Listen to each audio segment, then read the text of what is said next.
परम पिता परमात्मा पूर्ण ब्रह्म सारी सृष्टि के रचनहार कुल मालिक कबीर देव जी ने हम काल जाल में फंसे हुए अज्ञानी प्राणियों को अपने निज घर की जानकारी बताई, परंतु अज्ञान के आधार से हम इतने रंगे जा चुके होते हैं, हम अपने भगवान को पहचानने में असमर्थ हो रहते हैं। उसके लिए वो परमेश्वर एक विशेष रजा बख्शते हैं। वो परमात्मा कुछ ऐसी पुण्यात्माओं को चुनते हैं जो परमात्मा के लिए पूरी समर्पित होती है, लेकिन उनको दिशा ठीक नहीं होती। उनको मिलते हैं, फिर अपने साथ लेकर के अपने निज स्थान सतलोक में जाते हैं और वहां अपने सामर्थ्य से परिचित कराते हैं और फिर उस आत्मा को वापस छोड़ देते हैं। फिर वो आत्मा जो परमात्मा से परिचित हो जाते हैं, वो पुण्यात्माएं उस कबीर परमेश्वर की महिमा ढोल के डंके पर सुनाते हैं। इस प्रकार आज हम परमात्मा को पहचानने में सफल हो गए कि हमने सद्ग्रंथों को आंखों देखा, सद्ग्रंथों को बाद में पहचाना। पहले परमात्मा के मौखिक ज्ञान से हमें वो ज्ञान हुआ, उस पर विश्वास हुआ इस दास को। पुण्यात्मा ये दास पहले हनुमान पुजारी था। श्री कृष्ण, श्री राम और विष्णु, श्री विष्णु जी, श्री शंकर भगवान, माता जी, श्याम जी, बाबा श्याम जी आदि सभी का पुजारी था। क्योंकि पवित्र हिंदू धर्म में जन्म होने के कारण हमने इतना ही ज्ञान सुन रखा था। अब जिस समय ये ज्ञान सुना, एक बार तो अच्छा सा नहीं लगा, बिल्कुल अपोजिट ज्ञान महसूस हुआ। लेकिन कहते हैं सतगुरु के शब्द में एक शक्ति होती है, वो अपनी आत्मा को अपनी तरफ ऐसे खींच लेता है जैसे चुंबक खींच लेता है, और फिर रह रहकर इस ज्ञान को गहराई से सुना, प्रमाण देखे, महापुरुषों के इतिहास देखे, तो सच्ची बात समझ में आ गई कि आंखों जिन्होंने देखा है उन्होंने बताया Kabir is God. Kabir the weaver, name of God. Kabir जुलाहा जो है, यही वो परमात्मा है, इसी का यही वास्तविक नाम है उस परमेश्वर का, कबीर। फिर इन महापुरुषों के चरित्र पढ़े, लीला देखी, आदरणीय गरीबदास साहिब जी की, आदरणीय दादू साहिब जी की। आदरणीय गरीबदास साहिब जी की एक वाणी है, हम सुल्तानी नानक तारे दादू को उपदेश दिया, जात जुलाहा वेद न पाया, काशी माहे कबीर हुआ। तो गरीबदास जी की इस वाणी से हमें यह लगा कि दादू जी को भी कबीर परमात्मा मिले, नानक साहिब जी को परमात्मा कबीर जी मिले। अब सुल्तान अधम एक मुसलमान राजा को भी भगवान कबीर जी मिले। सुल्तान अधम का इतिहास तो हमने कहीं और दूसरे स्थान से नहीं प्राप्त हुआ, परमात्मा की वाणी से ही उसको समझा। और दादू साहिब जी का लीला और उनकी कथा, उनकी जानकारी, चरित्र, जीवन वो भी देखा। नानक साहिब जी का भी चरित्र देखा, उनकी लीला देखी, उनका जीवनी पढ़ी। उसमें स्पष्ट है। धर्मदास जी की जीवनी पढ़ी, उन्होंने तो कमाल ही कर रखा है। गीसा दास जी की जीवनी पढ़ी, आदरणीय गीसा दास साहिब जी की जीवनी पढ़ी, मलुकदास साहिब जी की जीवनी पढ़ी। इनसे पता लग गया कि कबीर इज गॉड। और वो कबीर कौन है? जो काशी में आया, काशी में है कबीर हुआ, वो धानक दुल्हा। तो पुण्यात्मा, ये कृपा गुरुजी ही बख्शते हैं। आज का ये 3 दिवसीय समागम जो है, ये इस उपलक्ष्य में है कि इस दास को फाल्गुन मास की अमावस्या के दिन नाम बख्शीश हुआ था, नाम दान हुआ था। और ये दिन मेरा इस दास का वो स्वर्णमय दिन है जिसको दास कभी भूल नहीं सकता। उस दिन इस दास के अंतःकरण में बीज भक्ति का डाला गया था और वो बीज ऐसा फला कि इस दास के माध्यम से आप जैसी पुण्यात्माओं का लाखों का उद्धार और हो गया। अपना कल्याण तो हुआ ही हुआ और आप जैसी पुण्यात्माओं के लिए इस दास को परमात्मा ने एक न्यारी पावर दे दी। कबीर भगवान ने जिस दिन सतगुरु भेंटिए, 100 दिन लेख जान, बाकी समय बर्बाद गया बिना गुरु के नाम। यदि गुरुजी ना मिलते, सतगुरु के उपदेश का लाया एक विचार, जय सतगुरु मिलते नहीं हम जाते नरक द्वार। नरक द्वार में दूत सब करते खेचा ताने, उनसे कभू नहीं छूटते फिर फिरते चारों खान। कबीर 4 खानी में भरमते कभू न लगते पार, 100 फेरा सब मिट गया मारे सतगुरु के उपकार। 7 समुद्र की मसी करूं, लेखनी करूं बन राय, धरती का कागज करूं गुरु गुण लिख्यो न जाए।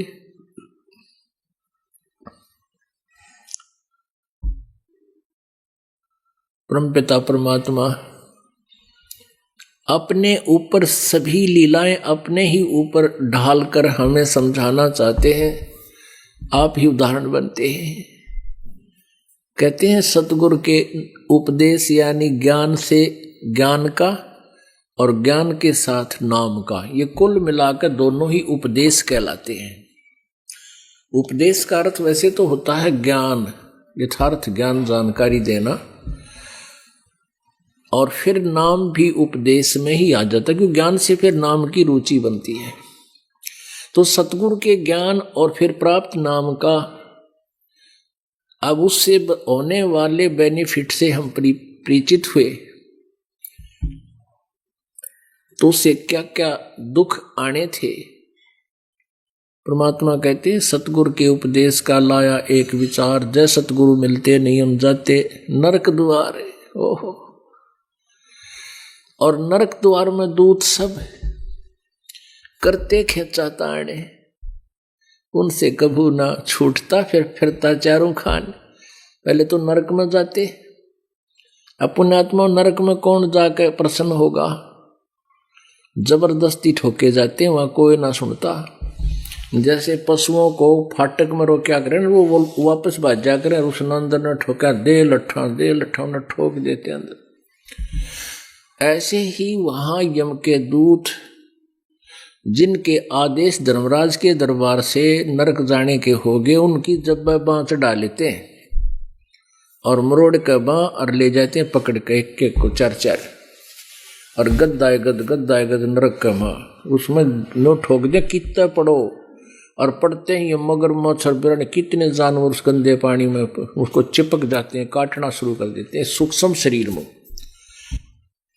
और कहते हैं फिर वो नरक भोगते, उसके बाद 84 लाख योनियों में ओहो कुत्ते, गधे, सुअर, गंदी नाली के कीड़े, जंगली जानवर, पक्षी, पता नहीं कितने दुख भोगते। ये 4 खानी बताते हैं, 4 प्रकार से जीव की उत्पत्ति। जैसे एक अंडे से उत्पन्न होते हैं उसको अंडज बोलते हैं, जेर से जो उत्पन्न होते हैं जेरज बोलते हैं। ऐसे 4 प्रकार की जो अपने आप जैसे सुरसी डोरे होते हैं, सवतज होते हैं, अपने आप उत्पन्न हो जाते हैं। इस प्रकार ये 4 प्रकार से उत्पत्ति जो प्राणी की हो रही है, कहते हैं इन सब में धक्के खाने पड़ते हैं। और 100 फेरा सब मिट गया हमारे सतगुरु के उपकार। ये सभी दुख टाल दिए, बाईपास निकाल दिए परमात्मा ने, गुरुदेव ने। फिर क्या बताते हैं, ऐसे गुरुदेव की 7 समुद्र की मसी करूं, मसी माने इंक स्याही, लेखनी करूं बन राय, धरती का कागज करूं, गुरु गुण लिखो न जाए। पुण्यात्माओं कहते हैं सारे 7 समुद्रों की तरह इंक बना लूं और पूरे वन, जितने भी वन जंगल हैं, अब तो बहुत कम हो गए, जब मालिक ने बाणी बोली जब तो जंगल बहुत घने थे। और कहते हैं सब की कलम बना लूं, एक पेड़ की कलम कितनी बन जाएगी, छोटी छोटी पतली पतली टहनियां की काट काट के। कहते हैं 7 समुद्र की इंक खत्म हो जा और सब लेखनी घिस जावे और धरती जितना कागज हो वो भी समाप्त हो जावे, पर गुरु जी की महिमा फिर भी शेष रह जाती है। पुण्यात्माओं, एक कुत्ते के जीवन में कितना कष्ट प्राणी को होता है, लिखने लगो। माँ के पेट में गर्भ में दुख, बाहर आते ही गर्मी में सर्दी में कितना जन्म हो जा, पड़ा रहे गर्मी में ठुठुरता रहे, भूखा प्यासा, कितना लठ मारा है, कोई टांग तोड़ दे, कितना कीड़े पड़ जाए, कोई बीमार हो गया, कोई संभालने वाला नहीं। पुण्यात्माओं, आज हमारे को समय पर तो रोटी मिल रही है और बढ़िया टेरीकोट के कपड़े पहरे हैं और 2 रोटी का साधन बढ़िया, हमारे नो जचती को ना, यकीन ना होता कि हम कुत्ते सुअर भी बन जाएंगे। इब मारे ना जचन से क्या हो, तो विधान है प्रभु का, उसको कोई चेंज नहीं कर सकता। उसको उससे बचाव किया जा सकता है परमात्मा ही के विधान अनुसार। तो कहते हैं ऐसे सतगुरु के ओहो परमात्मा बताते हैं, गुरु मानुष कर जानते ते नर कहिए अंधे, ओवे दुखी संसार में आगे यम के फंदे। गुरु को मानुष कर जानते तो ते नर कहिए अंधे, और फिर होवे दुखी संसार में, फिर काल के फंद। पुण्यात्माओं, हमने गुरु जी को परमात्मा मानना पड़ेगा। परमात्मा मानने से हमारी यह प्रॉब्लम सोल्व होएगी, नहीं तो नहीं हो सकती। हम अपने ही जैसा गुरु को माने, एक मानुष रूप मान करके हम यदि उसके साथ रहेंगे तो कभी ना कभी दोष आपके मन में आवेगा। और यदि आप गुरु जी को परमात्मा मानकर चलोगे, वैसे तो पुण्यात्मा और दास को अपनी औकात का पता है, लेकिन आपके लिए ये कंपलसरी है। परमात्मा जैसे एक मैथमेटिक्स का, गणित का एक प्रश्न होता है जिसमें जो ऋण का होता है, उसमें एक मूलधन ज्ञात करना होता है, अज्ञात होता है।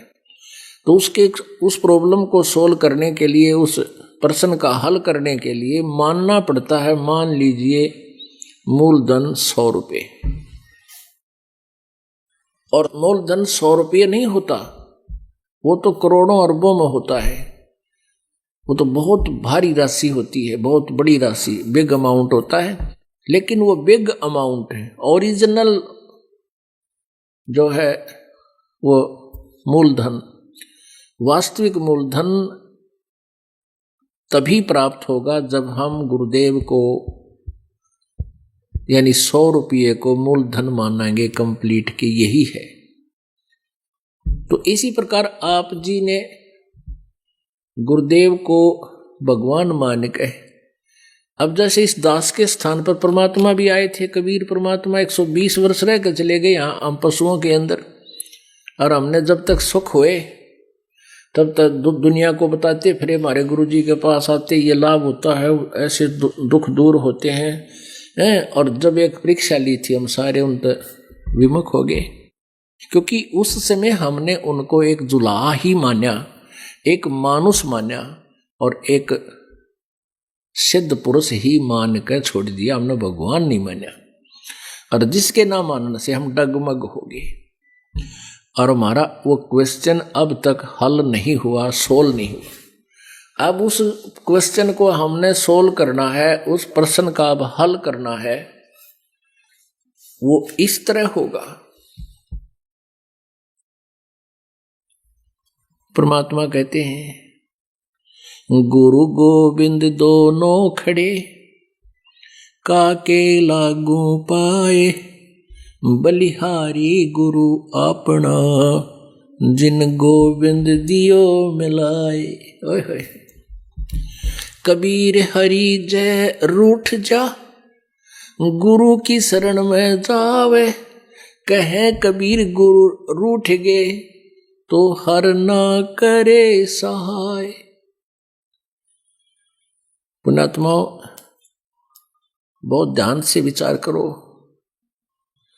परमेश्वर ने कितनी प्यारी वाणी बताई है। लेकिन ये जो कबीर जी की वाणी है, ये वेदों से भी जटिल है, गूढ़ है। इन वेदों को समझना बहुत कठिन है, लेकिन इनको समझना वेदों से भी कठिन है। और ये तो वही समझा सकते हैं, कबीर परमेश्वर ही। तो पुण्यात्माओं, यहाँ क्या बताया है,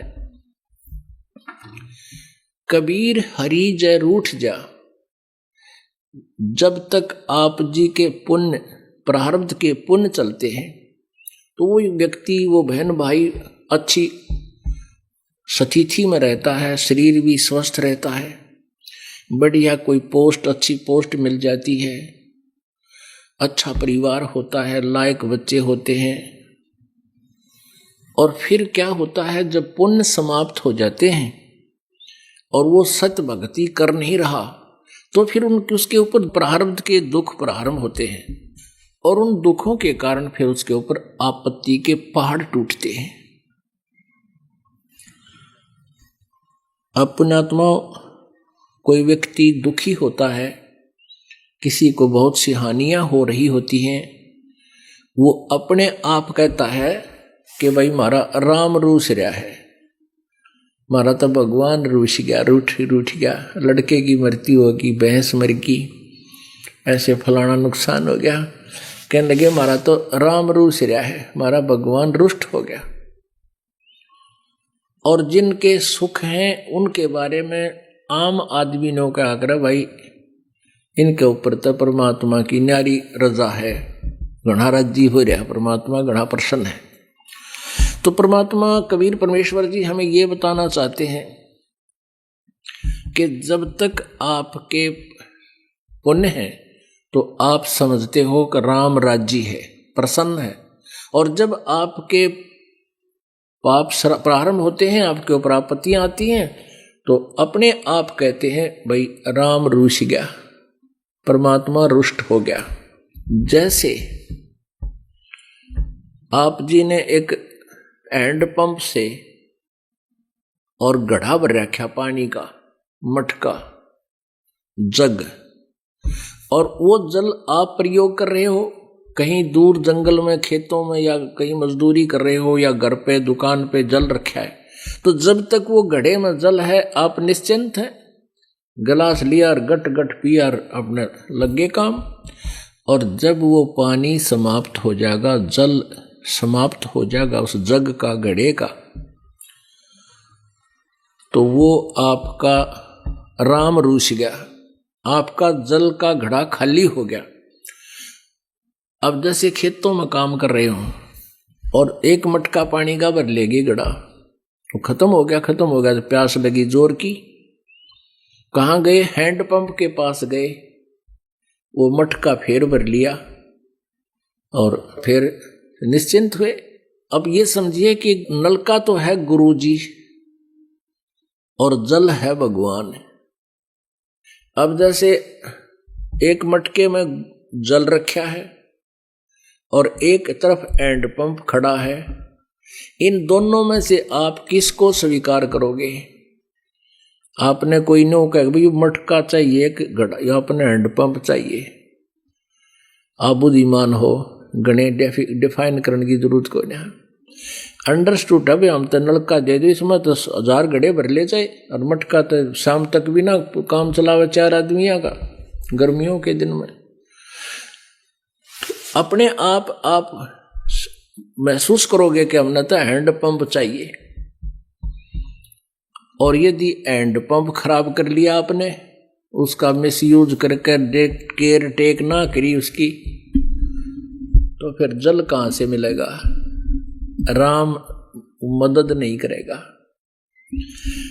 अब परमात्मा कहते हैं गुरु गोविंद दोनों खड़े, अब किसके लागू पाए? एक तरफ तो भगवान खड़ा है, एक तरफ गुरु जी, एक तरफ मटके में जल है, एक तरफ हैंडपंप है। आप पे उत्तर देते हैं बलिहारी गुरु अपना जिन गोविंद दिया मिलाए। हैंडपंप ना होता तो जल कहां से मिलता? कबीर हरि जय रूठ जा, यानी जल खत्म हो गया मटके का। गुरु की शरण में जावे, हैंडपंप के पास पहुंच जा। और कह कबीर गुरु रूठ गए तो हर ना होत सहाय। यदि आप जी ने गुरु जी से ही आपकी जो है ना प्रेम नहीं रहा, लगाव नहीं रहा, तो फिर परमात्मा साथ नहीं देगा। यानी गुरु रूठ गए। गुरु जी कब रूठते हैं? कि आप मर्यादा का पालन नहीं करते हो, बकवाद करते हो, तो गुरु जी को दुख होता है। जिन बातों से गुरु दुख पावे, तिन बातों को दूर भगावे।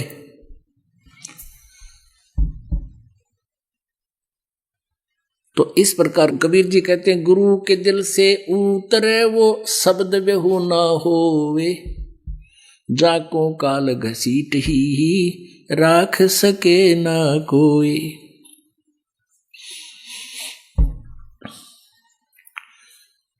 गुरु के दिल से उतरे उसका नाम खंडित हो जाता है और फिर उसको काल घसीट कर ले जाता है, उसका कोई रक्षक नहीं होता। सतगुरु के दरबार में, अब परमात्मा ने सारे पॉइंट बता दिए। सतगुरु के दरबार में मेरी थर थर कांपे दे, ना जानू किसी बात पर मारा टूट ना जावे ने। कि हमारा किसी बात पर परमात्मा के हम दिल से ना उतर जा, हमारा प्रेम खत्म ना हो जा, ऐसा कोई कार्य क्रिया कर्म ना बन जा हम तय। तो पुण्यात्माओं, ये भक्ति नो सफल होएगी। आप जी को गुरु जी की आवश्यकता बाहर गुफा तक और सतलोक पहुंचने तक आवश्यकता होगी। कोई न सोचा नाम ले लिया घराए भक्ति कर लेंगे। ये ड्रामाबाजी तो पहले हम कराया न करते। 6 महीना में एक बार जा करते, श्याम जी का गेर का पाइया चौड़ नौकर का जाया करते, वह भक्ति थी। अब कुछ करना है, कहते हैं जिन हर जैसा सुमरिया ताको तैसा लाभ, उससा प्यास ना भाग ही जब लग दसैनी आप। जो क्रिया हम करते थे पहले, वो तो 100 रुपये की प्रसाद बांट दिया, है कि तो और व्रत रख लिया मंगलवार का या शुक्रवार का, और कहीं और जितनी भी आन उपासना हम करते थे, कुत्तों को टूक डाल दिया, चिड़िया को टूक डाल दिया किता, और छोटा मोटा धर्म पुण्य कर दिया। कहते हैं तो ओस चाट रहे थे, ओस के चाटन ते प्यास नहीं बुझाए। प्यास तो बुझेगी, 2-3 गिलास ही प्यास लग रही हो, 2-3 गिलास गट गट पीवे, और जब प्यास बुझेगी। जिन हर जैसा सुमरिया ताको तैसा लाभ, ओसा प्यास न भाग ही जब लग दसैन आब। अब आप जो है ना गिलास के गिलास पीने लग रहे हो। यहाँ पर परमात्मा की कोई जोत बोलता है हवन के लिए, और कोई पाठ करवाता है, कोई वैसे गुप्त दान करते हैं और सिमरण करते हैं, सेवा करते हैं। बहन बेटियां रोटी बनाती हैं, बर्तन साफ करते हैं, कोई मैट बिछा रहा है, कोई किसी तरह की सेवा कर रहा है भगवान के बच्चों की। तो ये अब आप गिलास के गिलास पी रहे हो, और इससे आत्मा की युगों युगों की प्यास समाप्त होगी, तृप्ति होगी। तो आज जो प्रसंग है वो गुरुजी के लिए है। गुरु मानुष कर जानते, ते नर कहिए अंधे, ओवे दुखी संसार में आगे काल के फंदे। अब परमात्मा ने गुरुदेव के विषय में कितनी प्यारी वाणी बताई है। आप प्रतिदिन नित्य नियम करते हो, नित्य नियम सुबह वाले, और उसको आप केवल एक गीता वाले पाठ की तरह खींच देते हो, क्योंकि हमने सीडी पर रखी है, वो कैसेट पर रखी है, आप जी उसको सुनते हो, उसी के आधार से आपकी अब कुछ दिनों में आपके वो याद हो जाएंगे। तो उनको केवल प्रतिदिन पाठन करने मात्र से लाभ नहीं होगा, उसके अंदर क्या कुछ मालिक का आदेश है, वो स्वाध्याय का ये करना का ये उद्देश्य होता है कि उसमें आदेश क्या दिया गया, उस पर हम खरे हैं कि नहीं, कितना ठीक चल रहे हैं। ये प्रतिदिन अपना टेम्परेचर खुद ही थर्मामीटर लाकर देख लेना चाहिए। इसलिए ये थर्मामीटर है। क्या बताते हैं? दंडवत गोविंद गुरु बंधु अविजन सोए, पहले वहे प्रणाम तिन्नमो जो आगे हुए। अपने आत्माओं कितनी प्यारी वाणी है परमात्मा की, इसको बहुत ध्यान से हमने विचार करना होगा इस पे। गुरु को कीजय दंडवतम, कोटि कोटि प्रणाम, कीट न जाने भृंग को न्यू गुरु कर ले आप समान। गुरु गोविंद कर जानियो, रहिए शब्द समाए, मिले जब दंडवत बंदगी, नहीं पल पल ध्यान लगावे। गुरु गोविंद दोनों खड़े, किसके लागू पाए, बलिहारी गुरु अपना जिन गोविंद दियो मिलाए। सतगुरु के उपदेश का सुनिया एक विचार, जे सतगुरु मिलते नहीं तो जाते यम द्वार। यम द्वार में दूत सब करते खेचा तान, उन तक कबू ना छूटता फिर फिरता चारों खाने। चार खानी में भरमता कबू न लगता पारे, सो फेरा सब मिट गया मेरे सतगुरु के उपकार। सात समुद्र की मसी करूं, लेखनी करूं बन राय, धरती का कागज करूं गुरु गुण लिख्यो न जाए। बलिहारी गुरु अपना घड़ी घड़ी सो बारे, मानो से देवता किया करत न लाई वार। पुण्यात्माओं, ये नकली गुरु परमात्मा रीस तो करते हैं परमात्मा की, ज्ञान के आधार से। अब जैसे बहुत से ये संत हैं, इनके विषय में आपको भी पता है, जैसे इन भोली जनता को ये राजनीतिक तरीके से अपने पीछे लगाना चाहते हैं। जैसे धन धन सतगुरु वाले हैं, ये राधा स्वामी पंथ का ही एक अंग है। इस धन धन सतगुरु पंथ के प्रवर्तक श्री खेमामल जी उर्फ बिलोचिस्तानी सामस्ताना, ये बिलोचिस्तान के रहने वाले थे। और इन्होंने सावण सिंह जी, राधा स्वामी व्यास के सावण सिंह जी, जो कि बाबा जयमल सिंह के उत्तराधिकारी थे नेक्स्ट, उनसे उपदेश लिया था। उनके शिष्य थे। वो पिछले पुनर्जन्मों के सिद्धि युक्त थे। उस सिद्धि से कुछ एक करामात दिखाकर वहां काफी व्यक्तियों को अपने पीछे लगाया। उसके बाद सतनाम सिंह दास जी थे, वो भी लगभग 30 वर्ष तक उस गद्दी पर रहे। अब उसके बाद बैठे हैं ये गुरमीत सिंह जी। अब इन्होंने कितना लंबा चौड़ा नाम बना रखा अपना, संत गुरमीत राम रहीम सिंह इंसान। इंसान माने इंसान। अपने आत्माओं, इनकी फाइनल उपलब्धि ये मानी जाए इनके विचार से। और ये इंसान इब्बा बने हैं ये 2 साल 3 साल पहले, सन 2007 में। उससे पहले इंसान नहीं लगे थे। इंसान मतलब अब ये इंसान बना दिए इसने। उनको अमृत छकावा है और एक विशेष सी वेशभूषा करके बैठ जाता है, अमृत छकाता है और फिर कहते वो इंसान बन गया जिसने ये अमृत छक लिया। परमात्मा कहते इंसान ईब बने तुम। पहले किए थे 10 साल 20 साल तो नाम ले रहे थे। अब क्या बताना चाहते हैं परमात्मा? परमात्मा के ज्ञान के आगे ये कति फेल है, चाहे कितनी बनावटी बातें कर लो। अब इन्होंने सोचा कि मुसलमान भी हमारे साथ हो लेंगे, हिंदू भी हमारे साथ हो लेंगे और सरदार जी भी हमारे साथ हो लेंगे। क्या बना दिया? गुरमीत राम रहीम सिंह, ये 3 था आगे। राम में तो हिंदू आगे, रहीम में मुसलमान आगे, सिंह में सरदार आगे, और फिर आगे इंसान।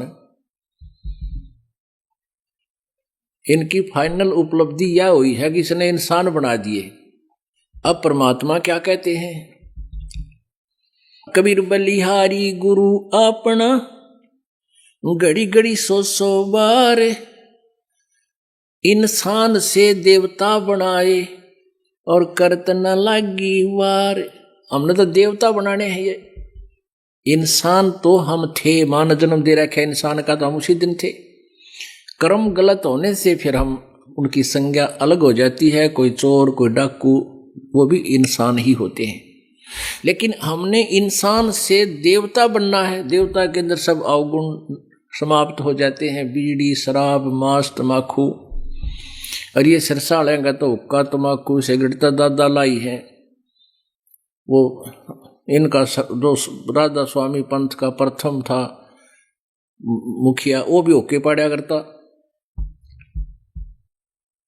और ये का हमने इंसान बना दिया। अब कहते चलो इंसान बन गए तो देवता हम बनावांगे, यहाँ हो तुम, वो भी इनकम्प्लीट रहेगी। इंसान नहीं इंसान बने तो हमने देवता बनना है। परमात्मा कहते मनुष्य देवता किया करत न लाई बार।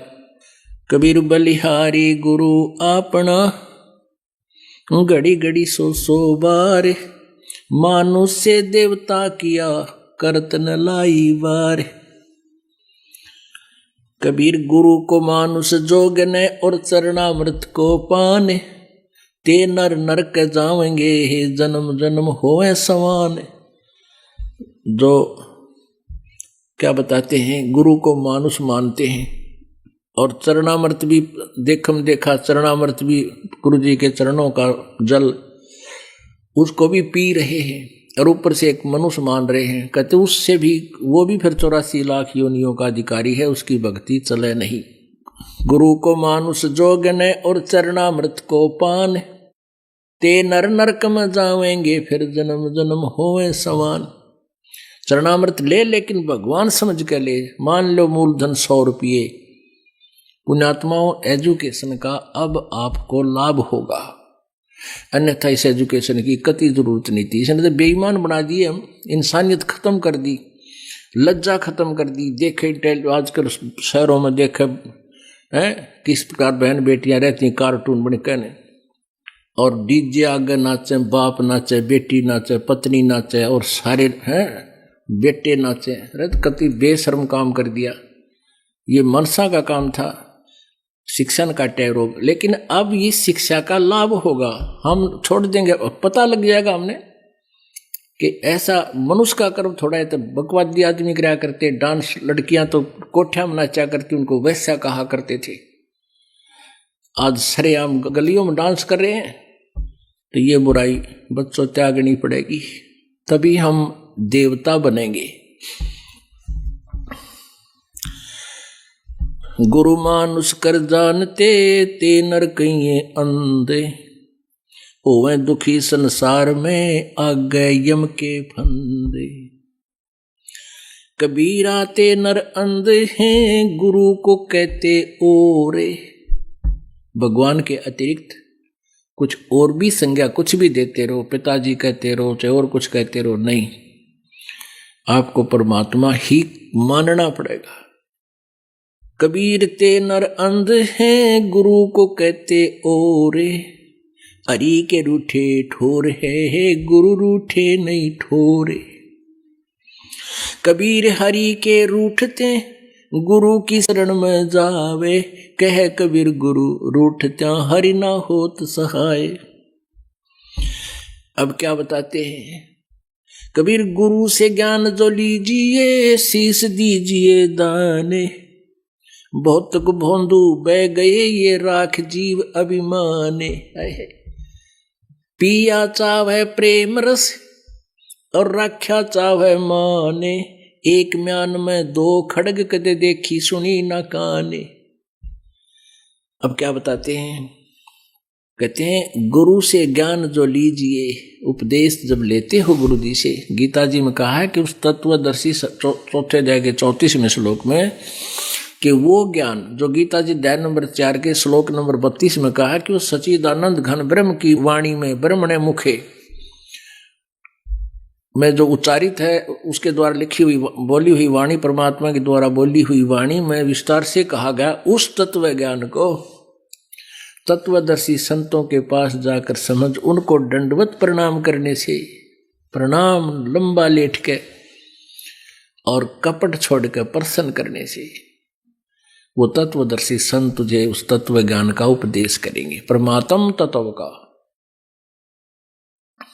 तो यहां कहते हैं गुरु से ज्ञान जो लीजिए शीश दीजिए दाने, भौतक भोंदू बह गए भाई राखे जीवे अभिमाने। अब शीश कैसे देना होता है? गुरु जी को शीश देने का तात्पर्य है कि गुरु जी की आज्ञा का पालन हो। गुरु जी क्या बताते हैं, जो मर्यादाएं नियम आपको बताए जाते हैं उनका पालन हो। और कहते हैं शर सौंप्या गुरुदेव को, सफल होया यो शीस, नतानंद इस शीस पर आप बसे जगदीश। एक संत थे, वो अपने शिष्यों को जो आश्रम में रहते थे उनको शिक्षा दिया करते थे। 5-7 शिष्य थे कि भाई गुरु जी के वचन की अवहेलना नहीं होनी चाहिए। भाई जो गुरु वचन पर डट गे रकट गे फंद 84 के, भाई जो गुरु वचन पर डट गे रकट गे फंद 84 के, कट गे फंद 84 के, रकट गे फंद 84 के। भाई जो गुरु बचन पे डट गे रकट गे फंद 84 के। वस्तु मिली ठोड़ की ठोड़ मिटगी मन पापी की दौड़। वस्तु मिली ठोर की ठोड़ मिटगी मन पापी की दौड़। भरम मिटे मथुरा काशी के भरम मिटे मथुरा काशी के। भाई जो गुरु बचन पे डट गे कट गे फंद 84 के। अब पुण्यात्माओं ये जितनी ये किसी और भगत का बनाया हुआ किसी संत का उपदेश युक्त शब्द है, तो इससे कहने का भाव यह है कि हमने वो नकली भी जो गुरु होते हैं वो ज्ञान यही दिया करते हैं, पर उनके पास बीज मंत्र ठीक ना होने से संवारा हुआ खेत भी व्यर्थ रहता है। ऐसा ही बनी रही बात अभी तक।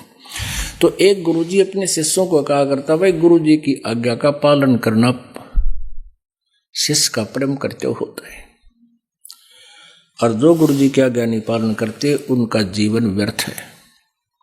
ऐसे शिक्षा दे रहा था और 2 मिनट के बाद कहने लगा, भाई शिष्यों मेरी एक आज्ञा का पालन करो। सब ने कहा जो आज्ञा गुरुदेव। कि भी मेरे सिर में 5 जूते मारो, प्रत्येक 5-5, एक व्यक्ति 5 जूते 5 बार मारो, जूते निकाल कर अपने जूते मेरे सिर में मारो। अब वो धर्म संकट में फंस गए। भाई गुरु जी का नहीं आज कर दिया, अरदास हो गया, फिर तक हद होगी, वह कति गल जाएगा शरीर हमारा। गुरु जी की तरफ हाथ कर दिया, भगवान की तरफ कर दिया। अब गुरु जी का वचन ना माने तो भी बात बिगड़गी। अब नीचे नमो कर लिया। गुरु जी बोले रहा बस से। अब मैं क्या कह रहा था, भाई गुरु जी के आज्ञा का पालन नहीं करते उनका जीवन व्यर्थ है, फिर क्यों डरे ढोरे हो, जाओ अपने घर को। एक भगत उठा, जूता निकाल कर अपना और बैठ के गुरु जी के पास, वो बैठे थे आसन पर तख्त पे, नीचे बैठ के और अपने सिर में 5 मारे पट्टा पट। वो गुरु संत जी बोले, भाई डंडी ना मारे। मैंने तो मेरे शीश में कहा, तेरे में नहीं। तो कहने लगा, इस दास का शीश भी तो आपका ही तो है, इस दास का शीश भी गुरुदेव आप ही का तो है। तो ऐसे हमारा भाव बने। सिर सौंप्या गुरुदेव को सफल हुआ यो शीश। नतानंद इस शीश पर आप बसे जगदीश। जब ऐसे समर्पित कर दिया तो फिर आप पे मालिक सिर पर रहेगा। परमात्मा की वाणी है, गरीबदास साहिब जी ने कबीर परमेश्वर के विषय में बताया है। सिर सौंप्या यानी पति भरता पद पर हम आ गए।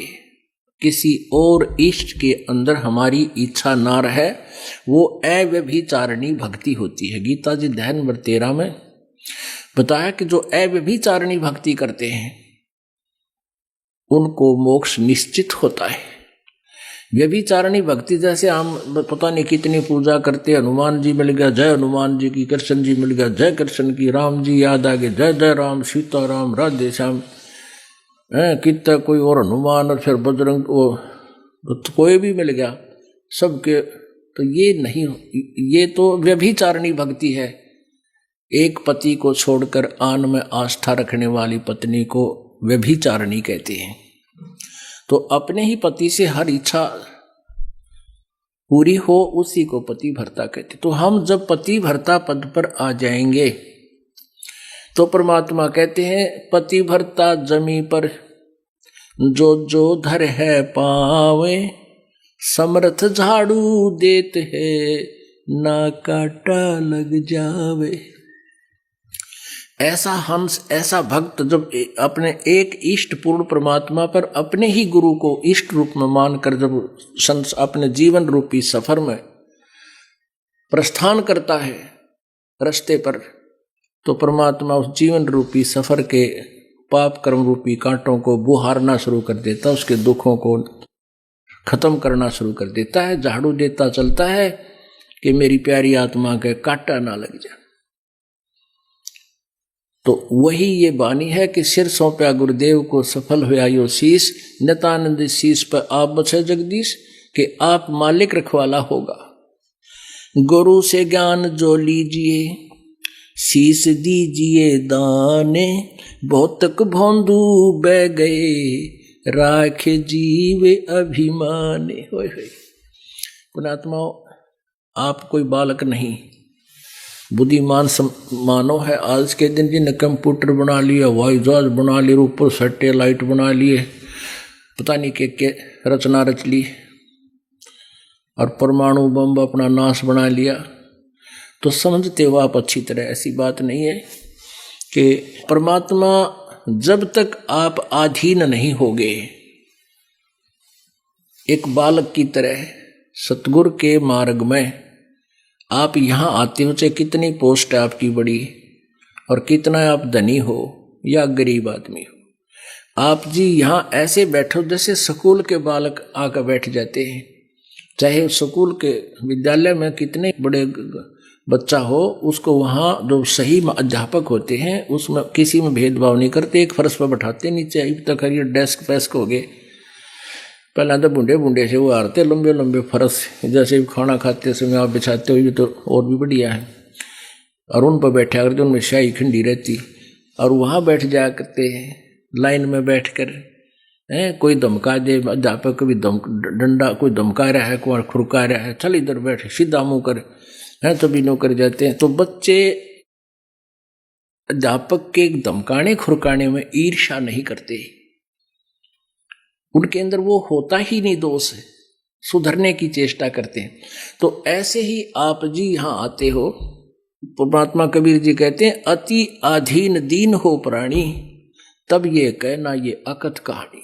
सारनाम उन प्राणियों को मिलता है जो अति अधीन हो जाते हैं। एक समय अब्राहिम सुल्तान अधम नाम के एक बलख बुखारे के बादशाह थे। आपको कथा कई बार सुनाई है और फिर भी सुनाएंगे। वो राजा था, बड़े ठाठ बाट थे, 18 लाख घोड़े थे उसके पास। पुण्यात्माओं, आज एक बढ़िया घोड़ी की कीमत एक कार के समान है। 10-10 लाख की, 20-20 लाख की, 15-15 लाख की घोड़े हैं, और उसके पास 18 लाख घोड़े थे।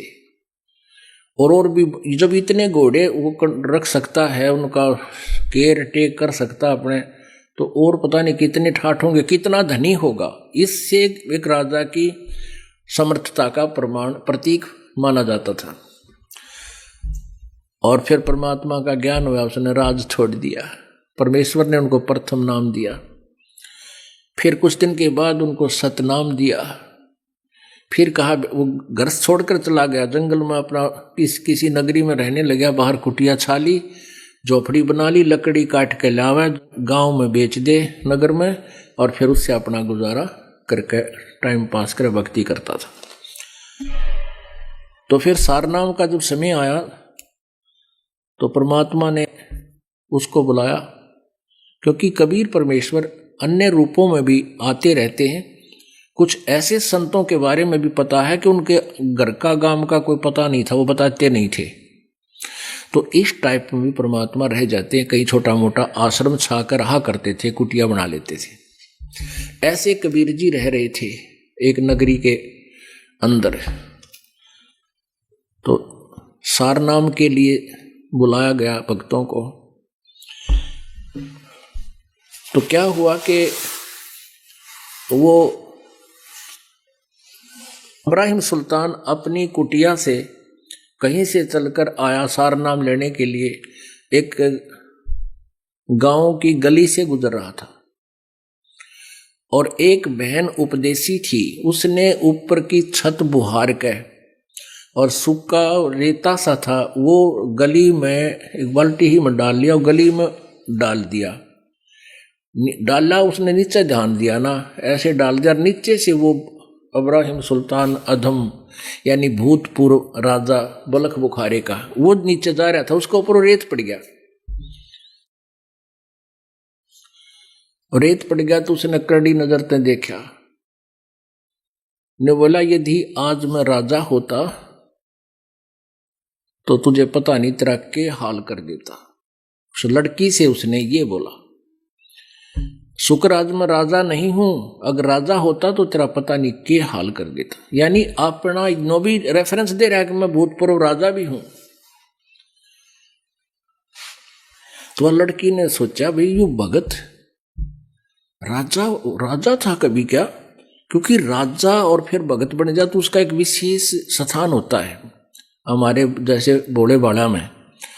तो अब बहुत प्रभावित हुई। अब उसने भी जाना आश्रम में जहां परमात्मा कुटिया बना रहे थे, उधर से वो भी आगे बैठा पाया। तो उसने देखा, गुरुजी से पूछा, गुरुदेव ये सामने बैठा ये भगत है? कहाँ बेटी भगत है? क्या ये कभी राजा था? महाराज जी बोले हाँ ये बलक शहर का राजा था। तो परमात्मा तंत्रियामी थे, उन्हें पता था। बेटी क्या बात है? कैसे पूछा? कि महाराज जी ऐसे ऐसे मैंने ऊपर से छत का रेता था, रेत सा, और वो नीचे डाल दिया बुहार के छत से नीचे ही आम थे, इनके ऊपर पड़ गया। और मैंने सॉरी भी करी है कि गलती होगी, मैंने देखा को ना। तो कहने लगा कि शुक्र आज मैं राजा नहीं हूं, नहीं तो तेरा पता नहीं आज के हाल कर देता। अच्छा ऐसे बोला? यूं कहा जी ऐसे बोला। कुछ देर के बाद फिर परमात्मा ने बुलाया, आ जाओ भाई नाम सार नाम के लिए जो प्रार्थी हैं आ जाओ। वह कहने लगा महाराज जी अपने दास पे कृपा करो, नाम दो, सार नाम की दया करो। ने बोला भाई अभी तू राजा है, दास नहीं बना है। जब तू दास बन जाएगा बेटा, जब सार नाम मिलेगा। और जा 1 वर्ष के बाद इस तिथि को आना है, यानी इस अमावस्या को या पूर्णमासी बता दी। वो चला गया। अब वो काफी सोचता रहा कि गुरुजी ने ऐसे कैसे कह दिया, मैं राजा हूं, अवश्य मेरे में कोई त्रुटि है। बहुत रोया और 1-2 भगत को नाम मिल गया, सार नाम मिल गया, एक आधे को। तो उसने बड़ा दुख हुआ, हे भगवान मेरे में क्या त्रुटि रहेगी। 1 वर्ष तक वो बहुत ज्यादा महसूस करता रहा, रोता रहा, गुरुजी के पास आता रहा, लेकिन सार नाम के लिए उस दिन प्रार्थना करनी थी, पहले नहीं। वो दिन भी आ गया 1 वर्ष के बाद। अब परमात्मा ने कहा बेटी ये उसी गली से आता, इसका रास्ता वही है, और आज तू अपनी छत से एक कीचड़ बना ले, एक बाल्टी में कीचड़, उसमें रेत गारा गोल गोबर बना ले, और जब यू तेरी छत के गली के मकान के पास से गुजरे, इसके ऊपर गोबर घेर देने होगा पानी में घोल के, और फिर ये क्या गतिविधि करा फिर मुझे बताना। उस लड़की ने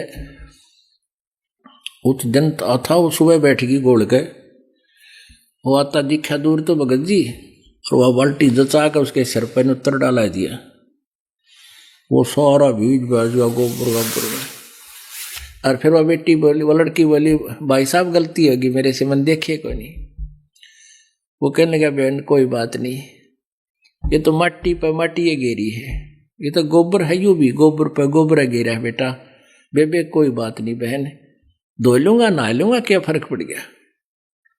तो फिर गया जोड़ में तालाब हारते उसमें धोया नहाया समेत कपड़ा के बढ़ गया पानी में, और धो धा कर नहा कर सूख साख लिए।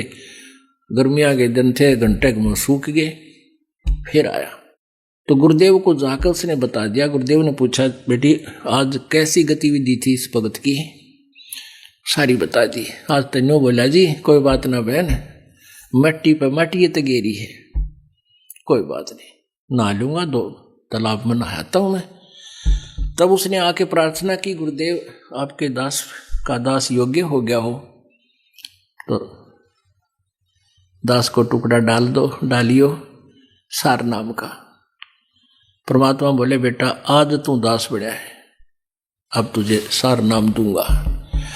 पहले तू राजा था। कहा जी गलती बताई सारी कहानी कि उस दिन बहन ने तेरे ऊपर रेता डाला था, तेने क्या बोला तू? कहा जी गणा नीच सुना मत है, और वो गंध भरा पड़ा था मेरे अंदर अभिमान का। तो यहां परमात्मा कहते हैं गुरु से ज्ञान सो लीजिए, शीस दीजिए दाने, बहुतुक भोंदू बह गए भाई राख जीव अभिमान। पिया चाव है प्रेम रस और राख्या चाव है माने, एक म्यान में दोवी खड़ग कदे देखी सुनी न काने। एक तो भगवान चावे, हर ऊपर ते अंडी भी पाकना चावे, लोगों से सलूट भी चावे। कहते एक म्यान में दो खड़ग, एक म्यान में दो तलवार की तो देखी सुनी ना कान। गुरु समान दाता नहीं, याचक शिष्य समाने। तीन लोक की संपदा, सो गुरु दीनी दाने। अब पुण्यात्माओं क्या बताते हैं, परमात्मा ने एक बहुत सिंपल सी वाणी में कह दिया कि तीन लोक की संपदा